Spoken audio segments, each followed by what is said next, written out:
Pakistan has learnt its lesson. We had 3 wars with India. We have learnt our lesson, and we want to live in peace with India, provided we are able to resolve our genuine problems. നമസ്കാരം America. India ഒരു സമാധാന ചർച്ചയോ സമാധാന ശ്രമമോ ആവശ്യപ്പെടാതെ പാകിസ്ഥാൻ പ്രധാനമന്ത്രിയുടെ ഒരു offer. ഇന്ത്യയുമായി സമാധാനം ആഗ്രഹിക്കുന്നുവെന്ന് പറഞ്ഞ ഷഹബാസ് ഷെരീഫ് 3 യുദ്ധങ്ങളിൽ നിന്ന് പാഠം പഠിച്ചെന്ന് പറഞ്ഞ് ഒരു മുഴം കൂട്ടിയെറിഞ്ഞു.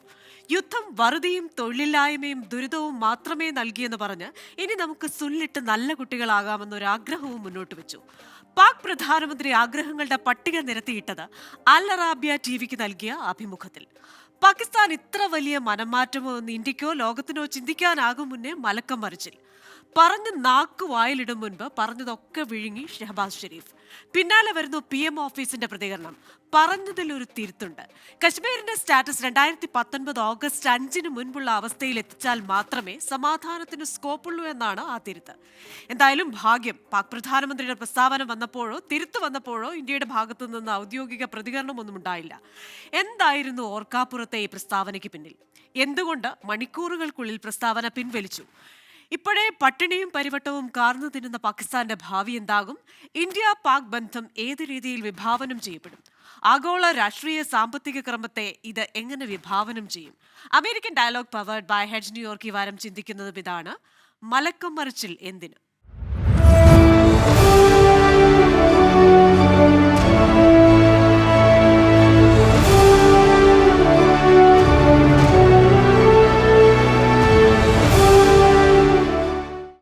ഇന്നത്തെ എന്റെ അതിഥികൾ: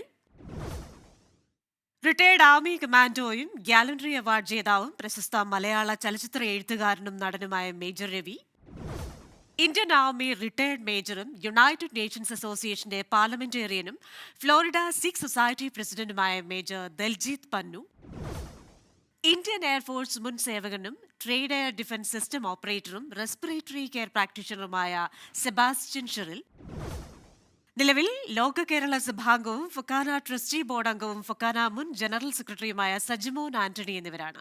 എല്ലാ അതിഥികൾക്കും എല്ലാ പ്രേക്ഷകർക്കും American dialogue powered by hedge ന്യൂയോർക്കിന്റെ മറ്റൊരു എപ്പിസോഡിലേക്ക് സ്വാഗതം. അതിഥികളിലേക്ക് ആദ്യം ശ്രീ മേജർ രവിയിലേക്കാണ്. ശ്രീ മേജർ രവി, അങ്ങേക്ക് ഒരുപാട് വർഷത്തെ എക്സ്പീരിയൻസ് ഉണ്ട് ഇത്തരം കാര്യങ്ങൾക്ക് പിന്നിൽ. അതുപോലെ തന്നെ ഇങ്ങനെയൊക്കെയുള്ള പ്രസ്താവന വരുമ്പോൾ അതിന്റെ പിന്നിലെ ഒരു ചേതോവികാരം എന്താണെന്ന് അങ്ങേക്ക് വളരെ പെട്ടെന്ന് മനസ്സിലാകും. ഇപ്പോൾ പാക് പ്രധാനമന്ത്രി പറഞ്ഞത്, യുദ്ധം ഞങ്ങളെ ഒരു പാഠം പഠിപ്പിച്ചു, ഞങ്ങൾ സമാധാനം ആഗ്രഹിക്കുന്നു, ഇനി ഈ വറുതിക്കാലത്തിനില്ല, ഞങ്ങൾക്ക് ഇതിൽ നിന്നൊക്കെ ഒന്ന് രക്ഷപ്പെടണം, നല്ല കുട്ടികളാകണം. പക്ഷെ മണിക്കൂറുകൾക്കുള്ളിൽ ഒരു മലക്കം മറിച്ചിൽ, ഒരു തിരുത്തൽ, ഈ കശ്മീരിന്റെ പദവി പുനഃസ്ഥാപിച്ചാൽ മാത്രമേ ഇത്തരത്തിലൊരു ചിന്തയ്ക്ക് സ്കോപ്പുള്ളൂ എന്ന് പറയുന്നു. എന്തായിരിക്കും ഈ മലക്കം മറിച്ചിലിന് കാരണം? ഇപ്പോൾ പാകിസ്ഥാൻ അറിയാം, because local public is totally turning around. കാരണം അവരടക്കം ചോദ്യം ചെയ്യാൻ തുടങ്ങി പ്രൈം മിനിസ്റ്റർ അടുത്ത്. മറ്റത് പ്രൈം മിനിസ്റ്റർ ഇങ്ങനൊരു സിറ്റുവേഷനിൽ വരുന്ന സമയത്ത് army would have taken over. എന്തുകൊണ്ട് ഇപ്പോൾ ആർമി ടേക്ക് ഓവർ ചെയ്തില്ല എന്നുള്ളൊരു വലിയൊരു ക്വസ്റ്റ്യൻ ഉണ്ട്. കാരണം whenever there political prime ministership or presidentship is failing, that's the right time for this army to get in to this thing and they use to capture it. പക്ഷേ ഇപ്പോൾ എന്താണ് അവർ ചെയ്യാത്തത്? Because they know the military wise also they are very weak. So ആ സമയത്ത് അങ്ങനൊരു സിനാരിയോയിൽ വന്നു കഴിഞ്ഞാലും അവർക്ക് ഹോൾഡ് ചെയ്യാൻ പറ്റില്ല. Plus, the other side, the Talibanism has come into Pakistan in a very bad manner. ഈ താലിബാനെ വളർത്തിക്കൊണ്ടുവന്ന ആരായിരുന്നു? പാകിസ്ഥാനായിരുന്നു. Because they are basically the sellers of the terrorism. That use to be the basic income of Pakistan. Number 1, they used to sell the terrorism. Number 2, they used to make the counterfeit notes of India and sell it to India. എന്നിട്ട് അതിൽ നിന്ന് കിട്ടുന്ന വരുമാനം കൊണ്ട് അവർ ജീവിച്ചു. ഇവിടെ നമ്മൾ കേരളത്തിൽ എങ്ങനെയാണെന്ന് പറഞ്ഞു കഴിഞ്ഞാൽ, ഇപ്പോൾ നമ്മൾ ലിക്കർ സെയിൽ ഇല്ല എന്ന് പറഞ്ഞു കഴിഞ്ഞാൽ വരുമാനം കുറഞ്ഞു. So that is okay, that is legally it's permitted. But terrorism is not like that. It is internationally always condemned ആയിട്ടുള്ളതാണ് ഈ ടെററിസം എന്ന് പറയുന്നത്. അപ്പോൾ അതിപ്പോൾ വിൽക്കാൻ പറ്റുന്നില്ല. കാരണം എന്തായി? ഇവിടെ കഴിഞ്ഞ 2 വർഷമായിട്ട് 370 ആർട്ടിക്കിൾ കഴിഞ്ഞതിന് ശേഷം, എടുത്തതിന് ശേഷം, Kashmir was the fertile land for the selling of ഈ ടെററിസം വിൽക്കാൻ പറ്റിയിട്ടുള്ളൊരു സ്ഥലം എന്ന് പറയുന്നത് കാശ്മീരായിരുന്നു. ആ കാശ്മീർ കഴിഞ്ഞാൽ പിന്നീട് അവർ ടെററിസം വിറ്റിരുന്നത് കേരളത്തിലോട്ടാണ്. ഇത് നമ്മൾ പറഞ്ഞു കഴിഞ്ഞാൽ, ഇപ്പോൾ മേജർ രവി ഇത് പറഞ്ഞു എന്ന് പറഞ്ഞിട്ട് അതിൻ്റെ പേരിൽ ആൾക്കാർ തുടങ്ങും. Fact is fact. Let us face it. വെറുതെ കണ്ണടച്ചിട്ട് ഇരുട്ടാക്കിയിട്ട് കാര്യമില്ല. അത് അത്രത്തോളം ഇവിടെ കാർന്ന് തിന്നാൻ തുടങ്ങിയിരിക്കുന്നു. അത് നമ്മൾ ഇപ്പം തന്നെ കർബ് ചെയ്തിട്ടില്ലെങ്കിൽ നമുക്ക് നാളെ ഡേഞ്ചർ സീൻ ഉണ്ടായിരിക്കും. ഇത് പറഞ്ഞ എഗെയിൻ മേജർ രവീന്ദ്രൻ സംഖ്യ കിട്ടി സംസാരിക്കുമായിരിക്കും. ഡിമോണിറ്റൈസേഷൻ എന്നുള്ളത് പലരും ഇവിടെ കൊഞ്ഞനം കുത്തി കാണിച്ചിട്ടുണ്ട് നമ്മുടെ സെൻട്രൽ ഗവൺമെൻറ്റിൻ്റെ മുകളിൽ. എന്തായി? കള്ളപ്പണം എവിടെ പോയി? ഇത്രയും കള്ളപ്പണം ഉണ്ടായിരുന്നു, എവിടെ പോയിരുന്നു? Sir, I will tell you, ഞാൻ 1971 എന്നുള്ള സിനിമ ഈ 87 അവിടെ രാജസ്ഥാനിൽ ഷൂട്ട് ചെയ്യുന്ന സമയത്ത് ഒരു 2 ആഴ്ച കഴിഞ്ഞിട്ട് ഈ ഡിമോണിറ്റൈസേഷൻ കഴിഞ്ഞിട്ട് എല്ലാ പ്രശ്നങ്ങളും ബാങ്കുകാരെല്ലാം നിർത്തി, പഴയ നോട്ടുകൾ വാങ്ങിക്കുന്നതിൻ്റെ ടൈമെല്ലാം കഴിഞ്ഞപ്പം ഒരു ദിവസം ഞാൻ ഇന്ദിരാ കനാൽ ക്രോസ് ചെയ്തിട്ട് പോകുന്ന സമയത്ത് ആ കനാലിൻ്റെ സൈഡിൽ കൂടെയാണ് ഞങ്ങളിങ്ങനെ വണ്ടി ഓടിച്ചിട്ട് ഡിസർട്ടിലേക്ക് പോകുന്നത്. 60 കിലോമീറ്റർ ഉണ്ട്. You will not believe it, അതിനകത്ത് തൗസൻഡ്സ് അല്ല ലാക്സ് ഓഫ് 1000 റുപ്പീസിൻ്റെ നോട്ടാണ് ഈ ഇന്ദിരാ കനാലിൽ കൂടെ ഇങ്ങനെ വൈഡായിട്ട് ഇങ്ങനെ ഫ്ലോട്ട് ചെയ്ത് പോയിക്കൊണ്ടിരുന്നത്. What was that? ഇത് Pakistan use to sell the original currency of India to India. ഇത് വാങ്ങിക്കേണ്ട ആളുണ്ട്, കാരണം അത് ഒറിജിനലാണത്. ഈ ഒറിജിനൽ പ്രിൻ്റ് അടിക്കുന്നത് എങ്ങനെയാണ്? ജർമ്മനി ആയിരുന്നു നമ്മുടെ ഈ പ്രിൻ്റ് അടിക്കുന്ന മെഷീൻസ് മുഴുവൻ സപ്ലൈ ചെയ്തിരുന്നത്. ആ ജർമ്മനിയിൽ നിന്ന് അവരും വാങ്ങിച്ചു, ആ നോട്ടിൻ്റെ പേപ്പർ അവരും വാങ്ങിച്ചു. അവരത് വെച്ചിട്ട് വിറ്റിട്ട് പാകിസ്ഥാൻ കറൻസിയിലേക്ക് അവരുടെ economy was balancing it. Suddenly counter ഫെയ്റ്റിൻ്റെ ഇതങ്ങ് പോയ സമയത്ത് ആ മെഷീൻ വാങ്ങിച്ചുള്ളത് ഇനി ഇത് പ്രിൻ്റ് അടിച്ചിട്ട് തിരിച്ച് കൊണ്ടുവന്നിട്ട് ഇത് വിൽക്കണം എന്ന് പറഞ്ഞു കഴിഞ്ഞാൽ അവരുടെ നട്ടെല്ലാണ് ഒടിഞ്ഞിരിക്കുന്നത്. So that we should understand. ആ സമയത്ത് മോദീനെ ഇവിടെ ഇരുന്നിട്ട് ഒന്ന് നോർത്തിലോട്ട് നോക്കിയിട്ട് കുരച്ചുകൊണ്ട് കാര്യമില്ല. The fact is that it is not only the brain of Modi ji, it's a group of the governance people who have created അത് ഫൈനാൻസ് മിനിസ്റ്റർ അല്ലെങ്കിൽ എവിടെ നിന്നാണെങ്കിലും ഈ സജഷൻ വന്നിട്ടുള്ളത്. That is a great move what we have done. നമ്മളന്ന് suffer ചെയ്തു, ശരി തന്നെയാണ്, പാവപ്പെട്ടവരെല്ലാം സഫർ ചെയ്തായിരിക്കും. നമ്മളെല്ലാവരും we are all part of this country and we got to sometimes sacrifice something for the benefit of the country. So Pakistan മലക്കം പറഞ്ഞതിൽ ഇപ്പോൾ ഇതെന്താണെന്ന് വെച്ചാൽ ഇപ്പോൾ എനിക്ക് തോന്നുന്നത് അവരുടെ military regime might have told them that മോനെ അത് വേണ്ട, കാരണം മിലിറ്ററിക്കാർക്കത് പിടിക്കില്ല, കാരണം അവർ ഇന്നും വിൽക്കുന്നുണ്ട് terrorism. Okay, let's ask Major Daljit Pannu. Major Ji, very happy to have you in this discussion. And what do you think about the motives behind Prime Minister's statement? In today's war, when Pakistan was created, everybody knows that they were practically because Liaquat Ali Jinnah was insisted upon having Pakistan, and they were practically on the bankruptcy. They had no finances. The finances were created by these Middle East people. They gave them gas and money. That's an open fact. As it stands, Pakistan has no economy. There's no mines there. Nothing. I mean, they just live from day to day. That's being in the army. We fought too far wars with Pakistan. They had no. See, India is the number one army as far as the army is concerned in the world. One of the top three: America, India, and British, the main forces. So they cannot compare us. We've got so many resources, and our population is about 3 times, 4, 5 times than their population. There are no comparison. Yes, but as a humanitarian, we should do everything to keep them their welfare up so that they don't face the economy which is being faced, the turnover in the countries which is being faced by a million of others. That is hunger, strike. Okay, thank you sir. Shri Sebastian Sheryl, അപ്പോൾ ഇനി സാമ്പത്തികമായി പിടിച്ചു നിൽക്കാൻ പറ്റില്ല, ഇനി ഈ പറയുന്നത് പോലെയുള്ള യുദ്ധതന്ത്രങ്ങൾക്കായി ചെലവഴിക്കാൻ കാശില്ല, പൗരന്മാരുടെ പട്ടിണി മാറ്റുന്നില്ല, പിന്നെയാണോ ഈ പറയുന്ന ഇത്രയും ഹയർ എമൗണ്ട് യുദ്ധങ്ങൾക്ക് വേണ്ടി ചെലവഴിക്കുന്ന ആ ഒരു ചിന്തയിൽ നിന്നായിരിക്കുമോ ഈ പാകിസ്ഥാൻ പ്രധാനമന്ത്രിയുടെ ഈ ആദ്യ സ്റ്റേറ്റ്മെന്റ്? ഞാൻ ഈ ന്യൂസ് കേട്ടപ്പോ തന്നെ ആദ്യം വിചാരിച്ചത് something is wrong in Pakistan, because are they going to take over again? The military is going to take over again? That's what I was expecting. Because if a politician utters this kind of a word, straight away the army takes over. Or that is the history of Pakistan all the time, right from beginning. That's what actually I was expecting. But within no time, Malakam Marnu. അത് നമുക്ക് നല്ലോണം അറിഞ്ഞു. It is what they did. It is not acceptable to the military. Terrorism, as Major said, yes. They will not allow the politician to come out like a democratic country. They will never allow, because then they lose all the powers in the hand, because the public will go against them. But now the economy is so down, they can't even fight a war with India. Forget about it. They can't even come anywhere nearby, and they are losing support from the US. We all know that they are not getting even the parts for the aircraft because they don't have money also to buy it. I don't know how they are managing it. Here, we already shoot down a F-16, even with a MiG-21. So we are going in a way ahead of the people. Now we got the latest equipments. There's no doubt about it.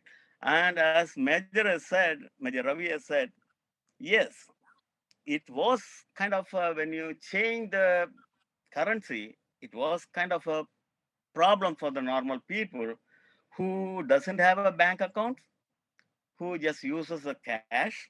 Yes, whatever they did, as he said, now Pakistan cannot print money. Even from where will they buy a new note machine? So that is a problem they are facing, and their economy is down because they were, as he said, we were making, those people, they were making economy with our own money. So Major was very, very correct. Of course, people suffered. Even as a soldiers, we suffer in the front line. So let Indian people also face the problem. But I didn't get one thing is it is all started with getting a black money. But we didn't see any black money. But yes, we have dealt a big blow for Pakistan. I agree with Major in all the respect. Okay, thank U.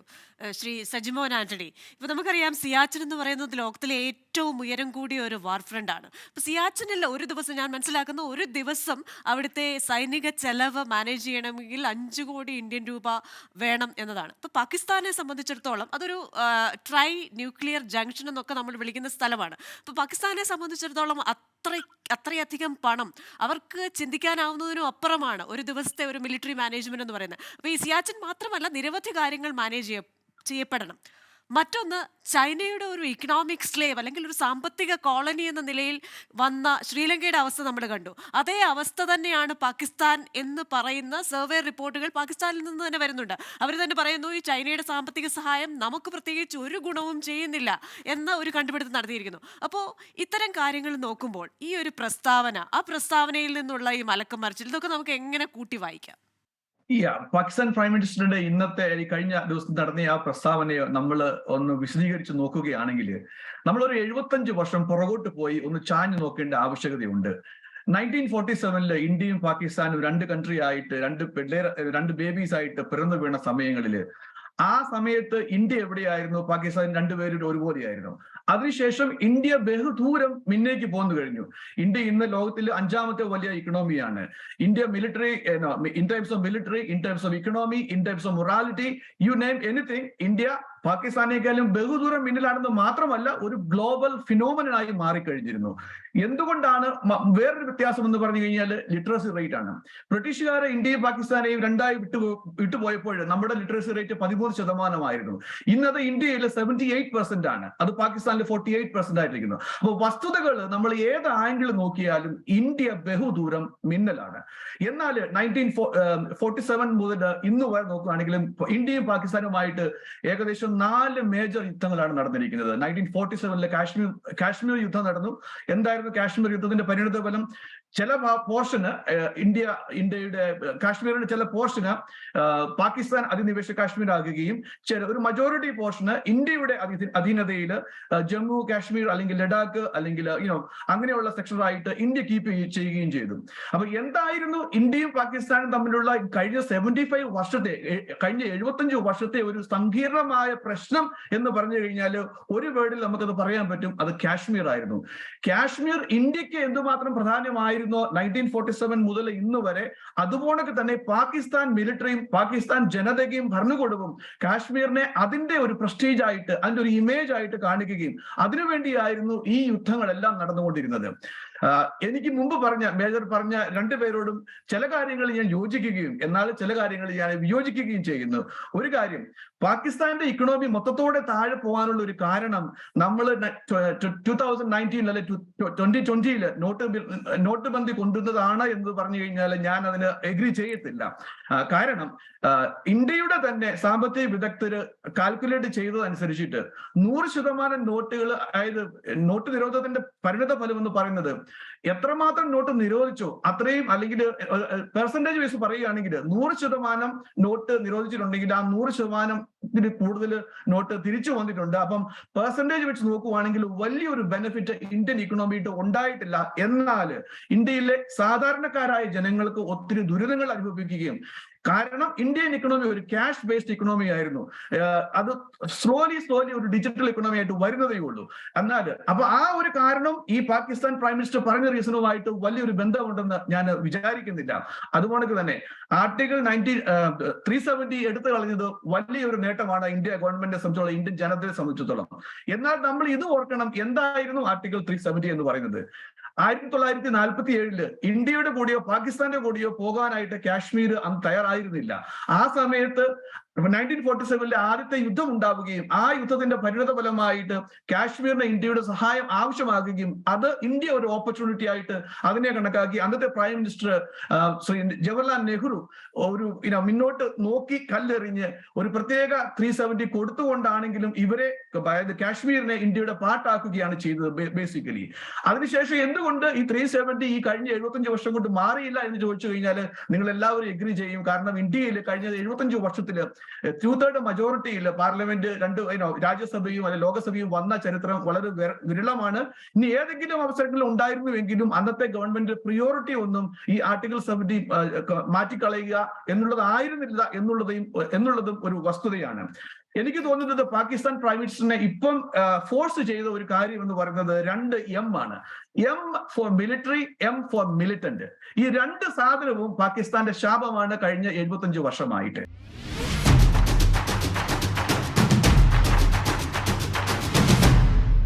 Shri major Ravi, നമ്മൾ ഈ Indo Pak റിലേഷൻസിന്റെ ഒരു history പരിശോധിക്കുകയാണെങ്കിൽ എവിടെ നോക്കിയാലും ഒരേ സമയം തന്നെ രണ്ട് കാര്യങ്ങൾ, ഒരു നാണയം പോലെ, ഒരു സൈഡിൽ സമാധാനം എന്ന് പറയുമ്പോൾ മറുവശത്ത് യുദ്ധവും ഭീകരതയും സപ്പോർട്ട് ചെയ്തുകൊണ്ടിരുന്ന ഒരു രാജ്യം തന്നെയാണ് പാകിസ്ഥാൻ. നമുക്ക് ചരിത്രം തെളിവുണ്ട്. അതിപ്പം ഷിംല കരാറിന്റെ കാര്യം പറഞ്ഞാലും ലാഹോർ അഗ്രിമെന്റിന്റെ കാര്യം പറഞ്ഞാലും ഒക്കെ 2015 നമുക്കറിയാം, അന്ന് നവാസ് ഷെരീഫ് UN ഒരു 4-point പീസ് എഗ്രിമെന്റ് മുന്നോട്ട് വെച്ചിരുന്നു. അതിന്റെ ഭാഗമായിട്ട് നമ്മളൊരു ബസ് സർവീസ് തുടങ്ങുന്നു, Delhi to Lahore bus service. ഞാനൊക്കെ അത് TV കണ്ടതാണ്. അടൽ ബിഹാരി വാജ്പേയിയും നവാസ് ഷെരീഫും പരസ്പരം ആലിംഗനം ചെയ്യുന്നു, അവർ ആ ബസ്സിൽ ട്രാവൽ ചെയ്യുന്നു. വളരെ നല്ല മുഹൂർത്തങ്ങൾ, എല്ലാം കലങ്ങി തെളിയുന്നു എന്നൊക്കെ നമുക്ക് തോന്നിക്കുമ്പോഴാണ് കാർഗിൽ യുദ്ധം വരുന്നത്. അപ്പൊ എപ്പോൾ ഒരു സമാധാന ഉടമ്പടി വെക്കുന്നു, അവിടെ ഒരു മിലിറ്ററി കൗപ്പ് ഉണ്ടാകുന്നു എന്ന് പറഞ്ഞതുപോലെ തന്നെ അതേപോലെ തന്നെ ഇന്ത്യയുമായ ഒരു യുദ്ധത്തിനുമുള്ള ഒരു സന്നാഹം അവർ കൂട്ടിയിരുന്നു. പക്ഷെ ഇവിടെ ഇപ്പോൾ ഒരു യുദ്ധത്തിനുള്ള എനർജിയോ ഇക്കണോമിയോ ഒന്നും പാകിസ്ഥാനില്ല എന്ന് പറഞ്ഞാൽ പോലും ഇത്തരത്തിലൊരു പീസ് ടോക്ക് എന്ന് പറയുമ്പോൾ ആ മറുവശത്ത് ഈ പറയുന്ന ഭീകരതയെ വീണ്ടും പ്രോത്സാഹിപ്പിക്കാനുള്ള ശ്രമം ഉണ്ടാകും. ആ ഒരു ചരിത്രം തുടരുമോ? See, Pakistan always used to take the terrorist cover to do something against India. അത് നമ്മൾ സിംല കരാർ അവിടെ ചെയ്തിട്ടും അതിനെ മുഴുവൻ വയലേറ്റ് ചെയ്തിട്ടുള്ളത് പാകിസ്ഥാൻ ചെയ്തിട്ടുണ്ട്. ഇതെല്ലാം അതിൻ്റെ ഒരു വലിയൊരു ഉദാഹരണമാണ് 1999 കാർഗിൽ യുദ്ധം. ആ വയലേഷൻ അതെന്തായിരുന്നു? അന്ന് സിംല കരാറിൽ ഇത് പറഞ്ഞിട്ടുണ്ട്, ക്ലൈമറ്റ് ഹാർഡാവുന്ന സമയത്ത് we both will withdraw from the pickets from LOC in the, അത് ആ ബെൽറ്റ് ഗിൽഗിറ്റ് അല്ലെങ്കിൽ കാർഗിലിൻ്റെ ആ ഒരു ബെൽറ്റ് മുഴുവൻ നമ്മൾ മൗണ്ടൻസ്, ഇപ്പോൾ ടൈഗർ ഹിൽ പോലുള്ള 548386 ഈ മൗണ്ടൻസിലൊക്കെ എന്ന് പറയുന്നത് 10,000-14,000 അടി ഉള്ള ഹൈറ്റുള്ളിടത്ത് മഞ്ഞ് വീഴാൻ തുടങ്ങിക്കഴിഞ്ഞാൽ humanly it is not possible to sustain that. അപ്പം എന്താണ് നമ്മൾ ഈ കരാറിൽ എഴുതിയിട്ടുണ്ട്, രണ്ട് സൈഡിൽ നിന്നും ഫോഴ്സസ് വിഡ്രോ ചെയ്യും. അത് ചെയ്തതിന് ശേഷം സമ്മർ ആവുന്നതിന് മുന്നേ നമ്മൾ റീ ഓക്യുപ്പൈ ചെയ്യും. ഇതൊരു കരാറിലുണ്ട്. ഇതിനാരാ വയലേറ്റ് ചെയ്തത്? 99 എന്ത് പറ്റി? കാർഗിൽ നമ്മളിവിടെ വാജ്പേയി സാഹിബ് സമാധാനത്തിൻ്റെ ബസ് ഓടിക്കുന്നു, ബോർഡറിൽ കൂടെ അപ്പുറത്തേക്ക് കൊണ്ടുവന്ന ആൾക്കാർ തിരിച്ചു വരുന്ന ആ റൂട്ട് തുറന്നു കൊടുക്കുന്നതെല്ലാം ചെയ്യാണ് സമാധാനത്തിൻ്റെ. ഈ സമയത്താണ് ഇവരെന്താ ചെയ്തിരിക്കുന്നത്, ഈസ്റ്റേൺ സൈഡിൽ സൂര്യൻ എന്ത് പറ്റി ആ വർഷത്തിൽ പോയിരുന്നത് ഏർലിയറായിട്ട് വെസ്റ്റേൺ സൈഡിൽ കൂടിയാണ് പാസ് ചെയ്യുന്നത്. അപ്പോൾ സൂര്യപ്രകാശം അടിക്കുന്നത് വെസ്റ്റേൺ സൈഡിലാണ്. അപ്പോൾ പാകിസ്ഥാൻ്റെ സൈഡിൽ ആ മലയിലത്തെ മഞ്ഞുകളെല്ലാം ഉരുകി അവർക്ക് റൂട്ട് ക്ലിയറായി, വിചാരിച്ച സമയത്തിനേക്കാൾ മുന്നേ റൂട്ട് ക്ലിയറായി. അപ്പോഴാണ് ഇവന്മാർ അവിടുന്ന് കയറി വന്നിരുന്നിട്ട് അത് കയറിയിരുന്ന് നമ്മുടെ ഇവിടുത്തെ മഞ്ഞ് ഉരുകുമ്പോഴത്തേക്കും അവർ ഓൾമോസ്റ്റ് നമ്മുടെ പിക്കറ്റുകളിൽ കയറിയിരുന്നു. സിംല കരാർ വയലേഷൻ അല്ലേ അത്? So they can do anything. ഇവർ ഈ കരാർ എഴുതുന്നു എന്ന് മാത്രം തന്നെയുള്ളൂ. അവർക്ക് അങ്ങനെയുള്ളൊരു എത്തിക്സ് ഒന്നുമില്ല. അങ്ങനെ എത്തിക്സ് ഉണ്ടായിരുന്നെങ്കിൽ ഈ ISIക്കാർ ടെററിസം വളർത്താൻ വേണ്ടി അവിടെ ക്യാമ്പുകൾ നടത്തുമായിരുന്നു. സോ അവരെ ആ എത്തിക്സ് ഒന്നും പഠിപ്പിച്ച് നമുക്ക് അവരെ അതിൽ നിന്നും വിഡ്രോ ചെയ്യാൻ പറ്റുമെന്ന് എനിക്ക് തോന്നുന്നില്ല.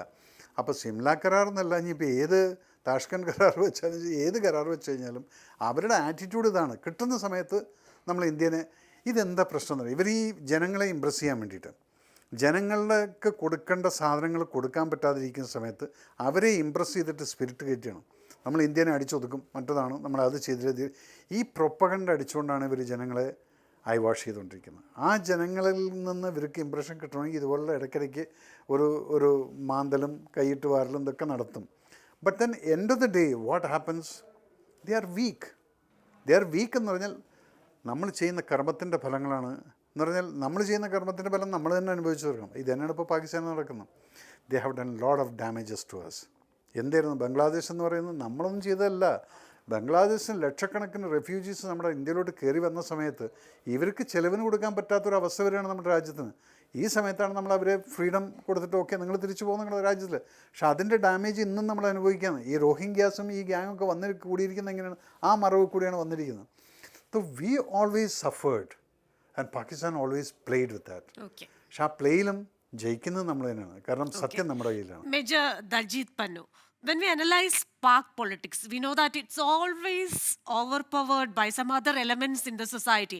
It might be the religion or religious leaders or Pak military.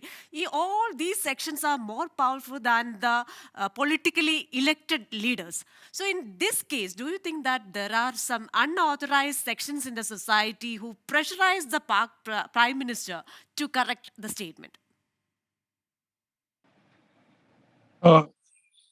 Problem with the Pakistan and the Muslims is they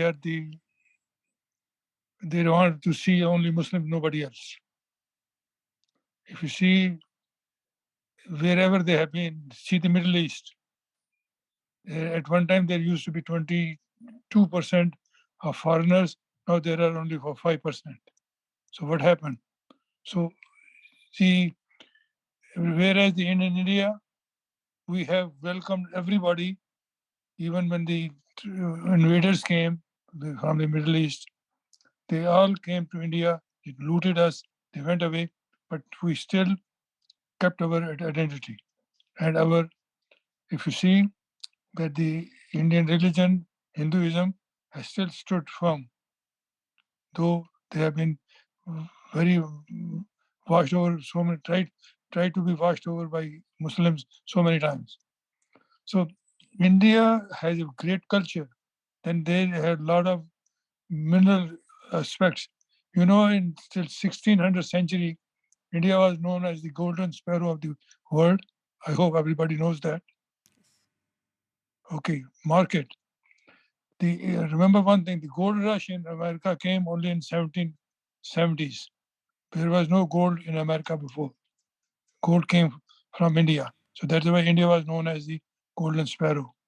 And the most important is the Kohinoor, the diamond which is in the crown of the Queen of Elizabeth. It is from India. It's of Indian origin, and it was taken over given to Maharaja Ranjit Singh, and then given to his wife, and then taken over by the Britishers. So if we talk about the economy is, as I was saying before, in Middle East, in Pakistan, what is the economy? They had no minerals. They are depending on, and also they are no comparison to Indian army. If you saw that 96,000 in 80s, 96,000 soldiers were given in Bangladesh. Everybody knows that when the trade took place. So to compare um, from the army point of view, India with any other country is injustice because India is too strong. Okay. India has too much resources. Though we have a lot of population, we are 3 times the population, 4 times the population of America and 1/4 the state territories. But point is, the one thing doesn't take away the dignity and the pride which we Indians carry. Can be compared with anybody. Okay, thank you sir. We have time constrain. നമുക്ക് സമയപരിമിതി ഉള്ളതുകൊണ്ട് ഈ ചർച്ച ഇവിടെ നമുക്ക് പൂർത്തീകരിക്കേണ്ടതായിട്ടുണ്ട്. എന്തായാലും ഇതിൻ്റെ ഒരു after effect എന്തായിരിക്കും യഥാർത്ഥത്തിൽ ഈ ഒരു വിത്ഡ്രോവലിന് കാരണം? ഇനി വരും ദിവസങ്ങളിൽ പാകിസ്ഥാന്റെ മനോഭാവം എങ്ങനെയായിരിക്കും? പാകിസ്ഥാൻ സമ്പദ് വ്യവസ്ഥയ്ക്ക് കരകയറാനാവുമോ? 2% GDP പ്രവചിക്കപ്പെട്ടിരിക്കുന്നത്. ലോകബാങ്ക് പറയുന്നത് സൗത്ത് ഏഷ്യയിലെ ഏറ്റവും വീക്കസ്റ്റ് ആയിട്ടുള്ള രാജ്യമാണ് സാമ്പത്തികമായി പാകിസ്ഥാൻ എന്നാണ്. അപ്പോൾ പാകിസ്ഥാന്റെ നിലവിലെ അവസ്ഥയിൽ എന്തായിരിക്കും വരും ദിവസങ്ങളിൽ അവരുടെ ഒരു ചേതോവികാരം, എങ്ങനെയായിരിക്കും അവർ പ്രതികരിക്കുക? ഇതൊക്കെ നമുക്ക് നോക്കിക്കാണേണ്ടിയിരിക്കുന്നു. എന്തായാലും thank you very much Shri major Ravi, Shri Sebastian Sheryl, Shri Sajimon Antony and Shri major Daljit Pannu. Thank you so much. ഈ ചർച്ച നമുക്ക് ഇവിടെ അവസാനിപ്പിക്കേണ്ടിയിരിക്കുന്നു. പക്ഷേ ചർച്ച അവസാനിക്കുന്നില്ല, നമുക്ക് കാത്തിരുന്ന് കാണേണ്ടിയിരിക്കുന്നു പാകിസ്ഥാന്റെ യഥാർത്ഥ മോട്ടീവ് എന്താണ് ഈ ഒരു പ്രസ്താവനയ്ക്കും അതിൻ്റെ പിൻവലിക്കലിനും പിന്നിൽ. ചൈനയുടെ ഒരു സാമ്പത്തിക കോളനിയായി മാറുമോ പാകിസ്ഥാൻ ശ്രീലങ്കയെ പോലെ? ഇതൊക്കെ നമുക്ക് കണ്ടറിയേണ്ടിയിരിക്കുന്നു. അടുത്ത ആഴ്ച മറ്റൊരു വിഷയവുമായി വീണ്ടും കാണാം. Till then stay safe.